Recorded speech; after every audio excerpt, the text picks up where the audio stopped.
Afternoon, and thank you, Mr. Haldia and rest of the panel. My name is Manav Bansal, and I represent the Neev fund. I have the honor and privilege of running this private equity fund, who also invests in renewable energy businesses. One of our investment, and the one that we are very proud of, is SunSource. Kushagar Nandan is here. He leads that company.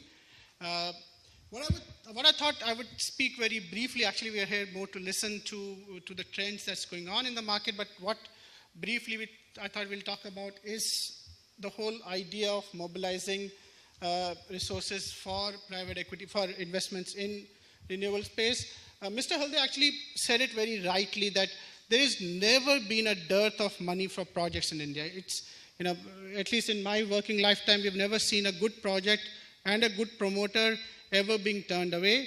But what is interesting, however, is how we still are prisoners of the past. Thermal is dead and gone, or at least yesterday's news, but our investment strategies are still typical project finance. We still talk about tenure matching, infrastructure bonds, getting guarantees. For the last 20 years, ever since Rakesh Mohan came up with the infrastructure investment report, the narrative hasn't changed.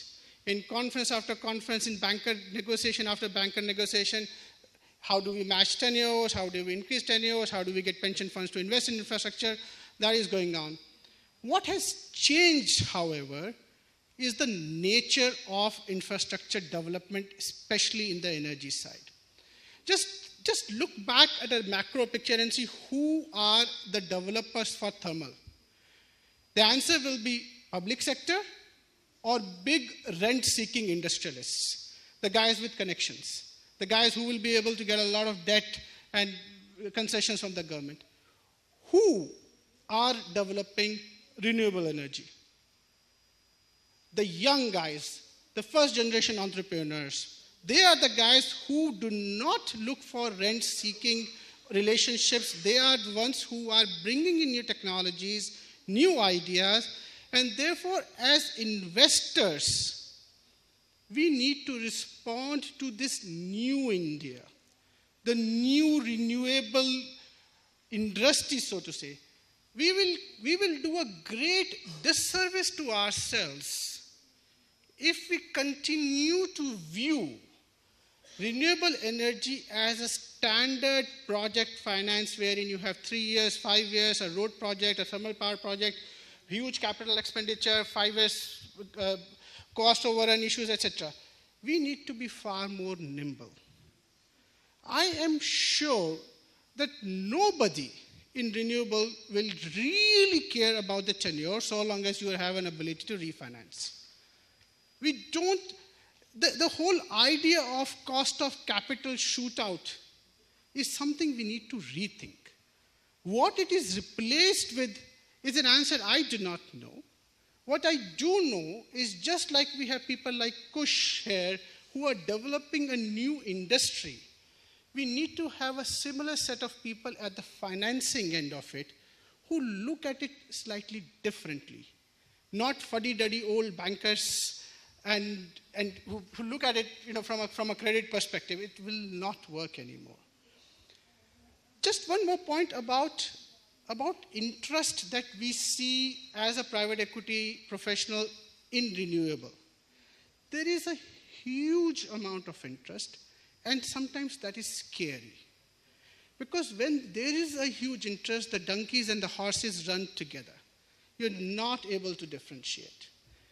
So the last thing we need is that we have 50, 60, 80 developers, 60 of them, about 80% of them will fail, bring the entire industry down.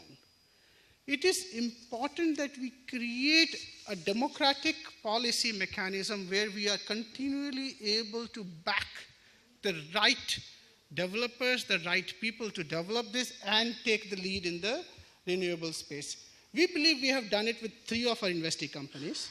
We're extremely happy. We believe that a lot of our friends and brothers in other private equity industries have done that too. And we look forward to 3 years, 5 years from now when those companies will become the leaders. It will not be the old industrial rent seekers who will dominate the energy space.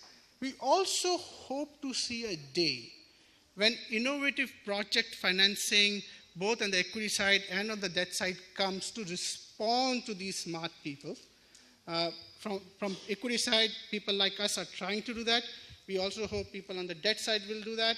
And then hopefully we will be able to bring in far greater amount of financing in the renewable sector than that is currently available. And that's all I have to say. Thank you so much.